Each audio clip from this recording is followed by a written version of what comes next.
Hey, welcome to another edition of Influence Today with Chet Tart, Terry Lyles. Influence Today is about interviewing people, things, opportunities that really influence us. Today, it's the Formula One season, and that's right up your alley, right, Terry? Yes, yes, sir. Looking forward to it. How did you get started in training Formula One drivers? And also, maybe you can translate what you teach them and how it can be transferred into business. What do you think? Yeah, I mean, I just did a gig yesterday, and I always use racing analogies as a part of that in leadership and training because there's so much crossover between what I do with fighter pilots, astronauts, and race car drivers and corporate leadership. A lot of transfer there. So really cool. But I grew up in Indianapolis by the Indianapolis Motor Speedway, which is the Indy 500, which is coming up next month. I'll be there actually. I'm doing training for a company on track and then heading down to the race. So that I always love going back home to Indy. You know, such a cool place and just great reminder of who I'm not and who God allowed me to become. So I started out in IndyCar and meeting Emerson Fittipaldi in Detroit years ago, and he drove for Roger Penske, and Hmm. that opened up a door to meet Roger at that time, as we call him RP. You know, now he owns the Indianapolis Motor Speedway. He owns the Indy 500 Series. You know, so he's gone on to do all kinds of interesting things with a lot of great drivers. So I've trained most of his drivers over part of these decades, and it's all mind body balancing, and that's how I really got into IndyCar. Then I kind of got pulled into NASCAR through Dodge Motorsport, who I was doing consulting and counseling with and coaching with their executives and training, talking about these same concepts that we're talking about now. And they tapped me and said, "Hey, we got a race team in NASCAR that we want you to go work with, but the race team owner has to want to work with you, and if you do, we'll pay you to work with him. Give it to him as a gift for the first year." And so they flew me to Charlotte. So I meet Ray Evernham. Ray Evernham, if people don't know who he is, was the crew chief for Jeff Gordon, who won all the championships in NASCAR in the 90s. He's the first Hall of Fame crew chief in NASCAR. Just a really great guy. So went met with him, told him I was a human engineer, and he says, "What is that?" And I go, "Well, let me show you." So I whiteboarded what that meant, and he's like, "Okay, I'll get back to you." So a week goes by, and my agent calls and says, "Hey, did you read USA Today?" And I go, "No, I didn't today." She was, "Go get it." So I went and got it, picked it up, and actually it's on my wall. You can't see it, but it's on my wall right here. It's Evernham turns to stress coach. Hmm. That's how I find out I got hired, is that he didn't even tell me. He published it in USA Today. So that took me to NASCAR. So I was able to work with four different NASCAR teams with him that became Richard Petty Motorsports. We won races and just really cool stuff. Worked with one Formula One driver early on who was a rookie of the year, Tiago Montera. And he left from IndyCar and went to Formula One. He actually trained under Emerson Fittipaldi, who I originally trained with. So really cool stuff, but it's all about mind, body, human engineering, and how that translates into the corporate world is we run our minds and our bodies like professional athletes if we know what we're doing. So I translate that to help people understand why that's so important and the mechanisms on which to do that. That's awesome. So you're also being involved in Formula One racing too. Is there a difference between the Indy cars and the Formula One cars? There are. There's, slight differences, but then huge differences. You know, the car itself. Mentally or the car itself? No, just the car. I mean, and the mental side, it's all the same. So I deal with the drivers. You know, that's why I say I'm a human engineer. So I could take a driver and pop them into Formula One, IndyCar, sports car, NASCAR, which I've done, NHRA, which is the dragster series. We're a part of a sponsorship of a dragster series in Indianapolis to this day. It's called Under Pressure Motors. Actually, have their ad on. So that's going to happen next month as well because they always do Indy drags while the Indy 500 is going on at a different track. So it's the driver. So I deal with the pilot. A pilot can jump from a plane to a plane as long as they have training on that plane. So the car differences are somewhat different, very different between IndyCar, Formula One, and NASCAR. But Formula One and IndyCar, there's some engineering and technology differences, weight differences. But at the end of the day, you're driving a car fast and you're out there with other road rage maniacs trying to get in front of you. So tell me about the mental deal that you deal with them. I mean, when I'm a new driver, what are some of the downfalls that you correct? And as you become an experienced driver, what are some of the nuances we have to look for? And could you translate that into a CEO, somebody who owns a company? Sure. Yeah, I just had a coaching session with a young CEO yesterday. Interestingly enough, I've been coaching for a couple, 3 months here, and he's just learning the ropes, and he's just now turning like 30. It's his dad's company. It's a family-owned company, so he's mentoring him to become the next CEO. And as a young driver or a young CEO or executive, you just don't know what you don't know. It's just that simple. You just have not been around enough to know what not to do. And that just takes time. It's like marinating. It's like fermenting wine. It takes time. You can't skip the process of fermentation, but you can shorten how it's done by temperature changes. In other words, there's things you can learn by good coaching and training that can help you marinate and ferment at a different level because the temperature was so controlled. Temperature of the mind, temperature of the body, learning how to run the temperature of the team, because the driver basically is the team captain, just like in other sports, because everything's built around that driver. The owner owns the team, the sponsors pay for the team sponsorship, but the driver, they're the person that gets in that cockpit. They're in there by themselves and they have to go do what they do. So all the engineering, all the mechanics, all that goes into it is to equip that driver with everything he or she needs to be awesome on that given day. But then it's up to them to execute. And execution is always the issue. It's how much do you know? How much can you recall that you knew? And how do you apply that going forward? So can you give me some tools that you use to get me in shape as a new driver? So I get in the car. Tell me about my eyes, my mind, my hands, my nervousness. Mhm. What do you do with that? Well, the first thing we go through in race car driving is if you're sliding toward the wall, never look at the wall because where you're looking is where you're going to go. You're going to hit the wall every time. When you're sliding toward the wall, you're just keep looking down where I want to go because you're going to hit the wall at some point, and if you don't, then it was a good save.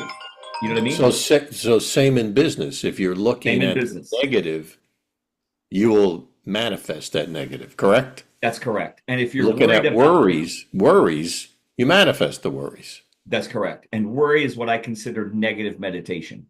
So you're Hmm. focused on the wrong thing too long. If you focus on the wall and racing, you're going to hit the wall. If you're focused on don't stall the car in the pit, you're going to stall the car in the pit, which is disastrous in a race. You can't stall the car. If you do, you probably lost a lap or two, and your race is probably over. They have to Yeah. jump over the wall with a starter. They don't have a starter; you just turn key. They have to bring the starter over the wall. So at 200 miles an hour, in a race car, that's traveling a football field a second. That's 100 yards a second. So if you have a 7 second or 8 second pit stop in IndyCar and you stall the car, the driver's mistake is stalling the car. They have to jump over the wall, get the starter, put the starter under the car, start it again. You probably lost 3 to 4 seconds, maybe five. You lost a lap. That's probably the end of your day. One mistake could crash your day. So it's the focus of what do I need to do and what do I need to not be worried about. So the most stressful time for a race car driver, believe it or not, during the race. I mean, before the race is very stressful. Chasing people in road rage is very stressful. But by using my heart rate monitoring system, we started all the way back in 2015 in IndyCar that was broadcast on ABC live. We found out that the pit stop is the most stressful time because the driver is out of control. He has to rely on his team. That's a great leadership quality that, when your team has to do what they need to do, don't freak out as the leader. You empower them, you train them, you coach them up, and you got to let them go do what they do. And whatever happens, you can navigate from there. But that's the most stressful time. And the way to combat that is by breathing, by focus, and by understanding that I may not be in control, but all I can control is when they drop the car, I drop the clutch and I don't stall the car, which means I'm going to go. And I've done this a million times. So what I'm hearing is preparation with your team ahead of time. This is Mhm. what we're going to do, and this is how we handle things. And if you have the right people and you explain it clearly, things will go smoothly. Is that what I'm hearing? Yes, and if you trust them, and trust is such a it's true you. I love the word trust, TRU, true you. If you just cut the T off, and you've got to trust yourself, and you have to trust your team. And in the race car world, NHRA excluded because they do theirs in 3 seconds, so it's not the same as it is in a circle race or a Grand Prix track. They have a spotter in their ear that's talking to them. They don't see the spotter. It's like air traffic control. They're telling them car left, car right, clear left, clear right. So they're talking to them about what they can't see because your head is strapped in the car, and you can't move your head from side to side more than just this much, and you definitely can't move it this way because that's what causes concussion. So your head is chained to the car itself to keep you from breaking your neck if you hit the wall. So your eyes can move, but as your eyes move, your mirrors are this big. You really don't see a lot. Your spotter's telling you, and you got to trust your spotter that your spotter can see what you can't see. And Chet, that to you and I, we're spotters, we're coaches. We help people see their blind spots Yes. Yeah. in leadership, whether that's racing, CEO, CFO, coaching kids play, marriage, I don't know, raising kids, you name it. We all have blind spots. And that's why coaching, consulting, counseling, whatever word we use, is so important because none of us can see our blind spots. And we've all driven in cars where you just look in your mirror, and if you're not careful, now we have blind spot, repairs on the car where the car will chivvy if you have it on your car. If not, you have to literally turn your head to look because there are blind spots. There's seats there. There's bifolds. You can't see 360 degrees. That's why with a fighter pilot, in F-16s, 18s, 22 Raptor pilots, all those guys, if you notice, their plane is kind of leveled out, but then they sit on top of a bubble, which means they have a full 360 radius view. So they sit on top of the aircraft inside this bubble that they can rotate their necks and look, because you have to look up and down because moving at Mach 1 with your hair on fire, closure speed is 100 times faster than it is in a race car at 100 yards a second. Right. So there's a lot Yeah. of technology that's built into what you see, what you perceive, what you believe and trust that your training has given you, and how do you execute that is important. The word trust is very important, and also the word vulnerability. You just talked about blind spots. Mhm. There's some leaders who will not listen to the truth and will Yes. just continue doing what they're doing. How does that work in driving race cars? What would happen if you didn't listen to the person that's saying, "Watch your blind spots. Here's what I see." What would happen? It really comes down to life and death, Chet. It's really that serious. Like if a driver loses trust in a coach, which is their lead coach, which is a strategist in some sports, or they call them a crew chief, different Right. sports, Yeah. different things. But it's the person on the radio from the pits calling when you're going to pit, when you're going to go, what's the strategy. The race car driver gets upset. That strategist or crew chief becomes the therapist.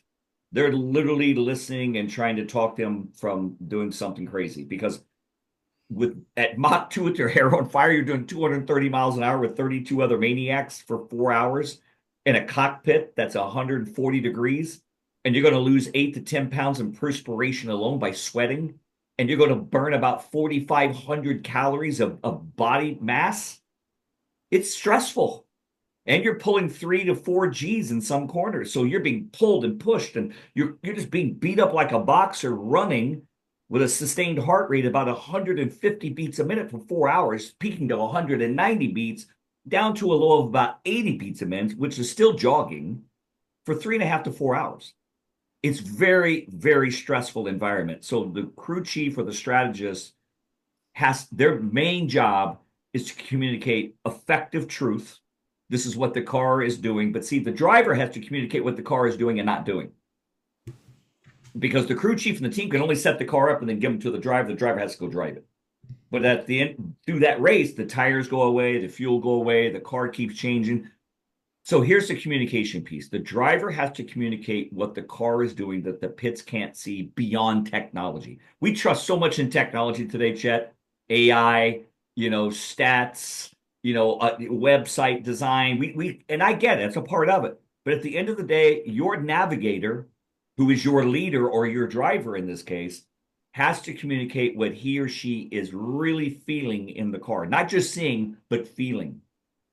And they've got to communicate that back correctly, that when they make another 7-second pit stop, they know what wing adjustments to make, that they have another 10 or 15 or 20 lap success rate because the communication was clear, honest, and trustworthy. So if a driver loses trust in the crew chief, that's a really bad thing. It's like a coach in any sport. You got to think about replacing that person because the driver is the tip of the spear. What is the biggest thing that you teach all the drivers that is common? What I'm getting from you is stress is the biggest thing, teaching people how to breathe. But what have you noticed as you coach people? What is the most important thing that they need to know when they get in that seat? Stay calm, which sounds crazy, but we teach them how to meditate with their eyes open at 230 miles an hour, which is the meditation process, being able to just relax in your environment. And there's protocol clicks that we go through. Like when they put their suit on, they do interviews and they're being pulled around, and then Right. they got to Yeah. go jump in the car. But by the time they put their helmet on, there's a click.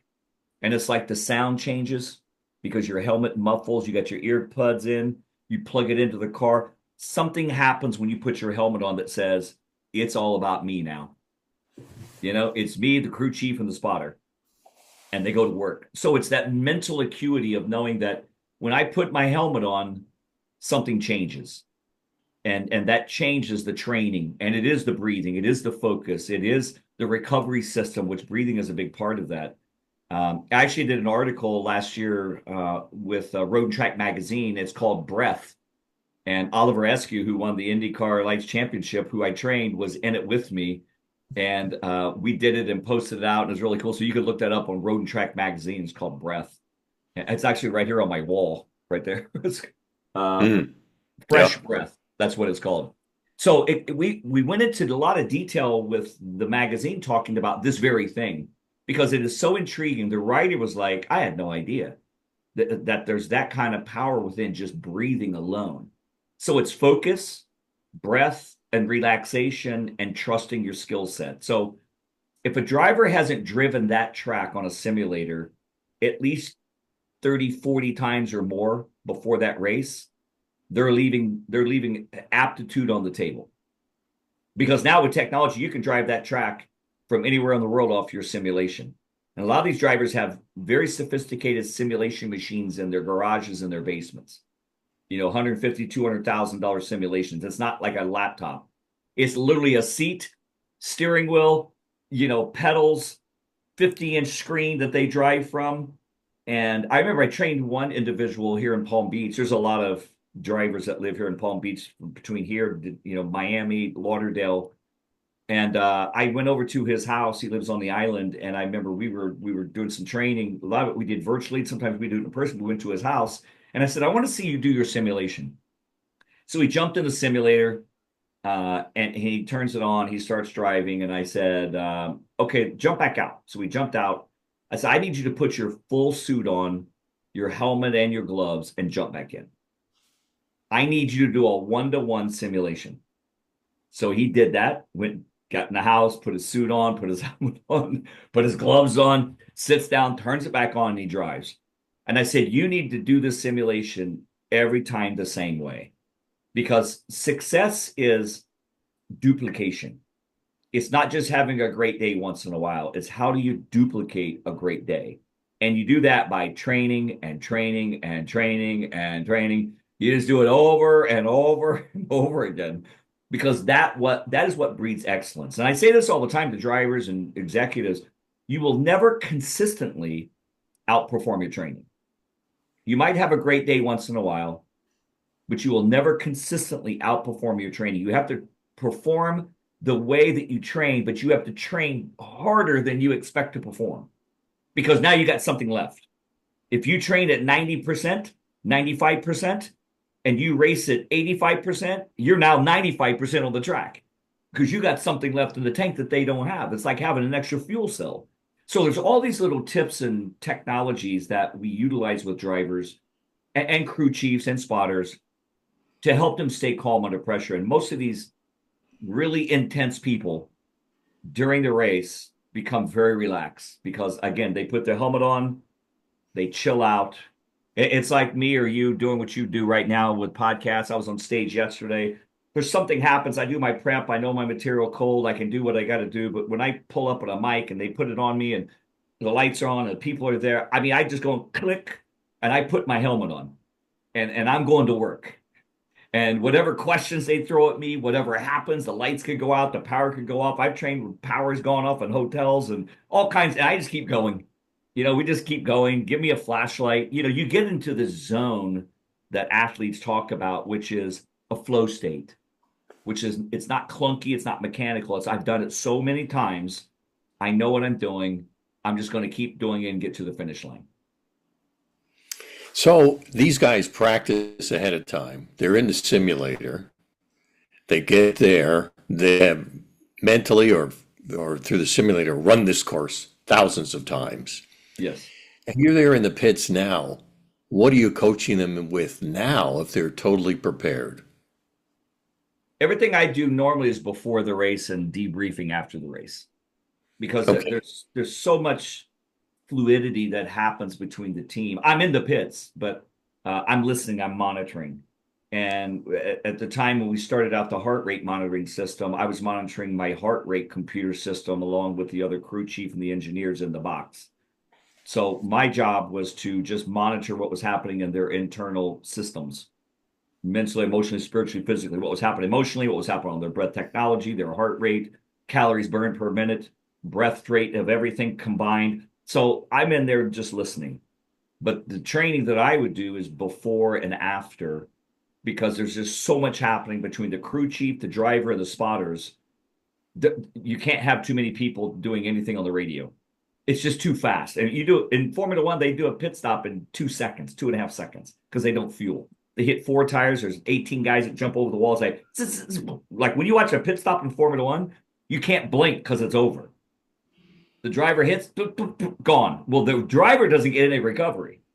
Oh, yeah. They're barely to get 2 breaths in. But what they are doing is when they're coming into pit lane, they've already started accelerating their breath rates. They've already started calming down. So that 2 seconds becomes 12 or 14 seconds on pit in, 2 seconds on a stop, and pit out. So let's say that's 15 seconds. So by the time they get halfway through that for a 2 or 2.5 second pit stop, they've already recovered their system. They've already taken 2 to 3 deep breaths.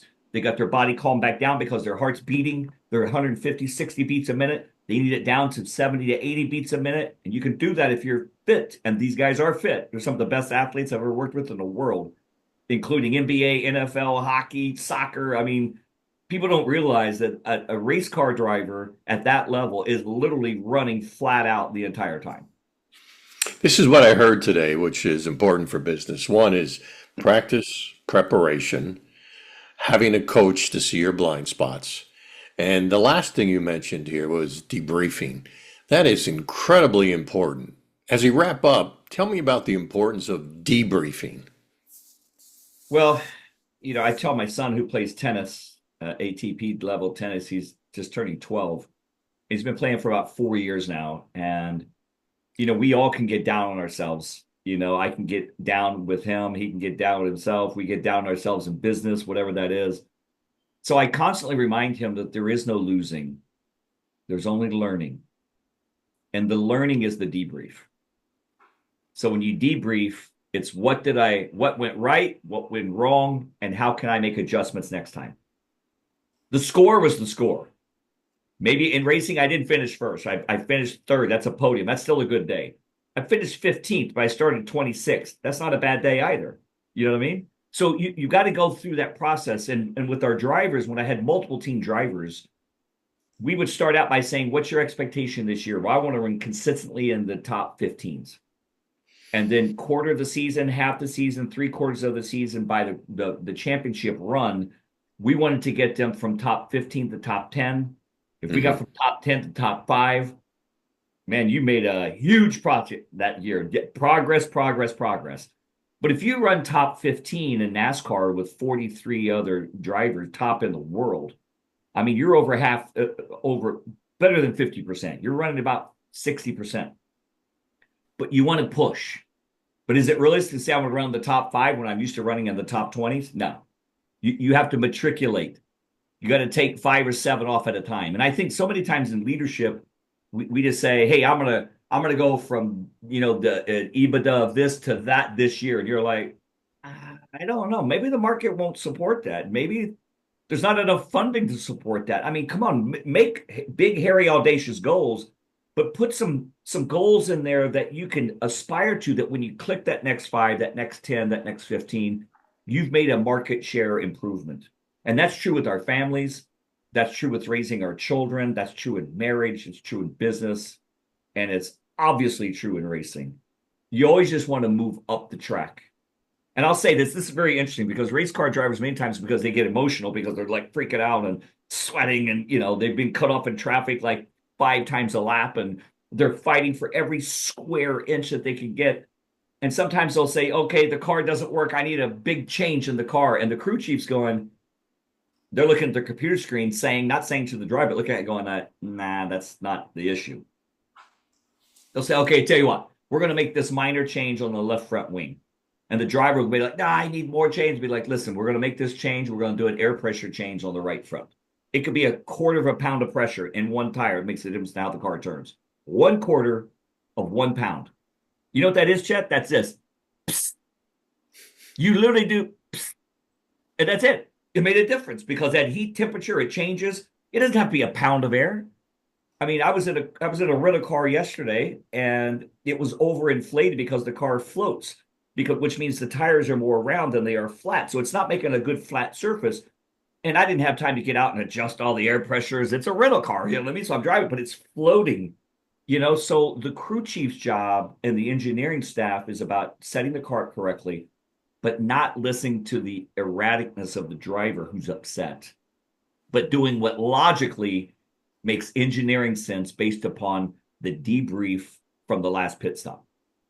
And that's what it comes. That's why you need science, technology, and human engineering to pull all that together to go to victory lane. Wow, this has been a fascinating conversation. Thank you, Terry. I appreciate that. Welcome. If somebody wants to get in touch with you and talk about racing or de-stressing, how do they get in touch with you? TerryLyles.com, just TerryLyles.com. And, I've got clips on there. And Chet, we've interviewed James Hinchcliffe, who crashed in IndyCar. His strap is still hanging on my wall. Doug Herbert, who's NHRA champion, has an amazing story. So we interview these drivers that tell their own stories with us.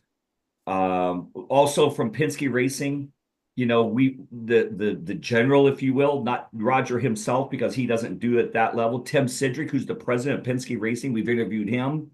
So go to TerryLyles.com or go to our podcast. You can see them there as well, InfluenceToday.com. You can see, and you can get it. So go check us out. Listen to other racing stories, since it's Formula One in the air here in Miami, which we love, because they turn a parking lot of the Miami Dolphins into a Formula One track, which is, if you've never seen anything like it, you got to check it out. I mean, you're going to be there, right?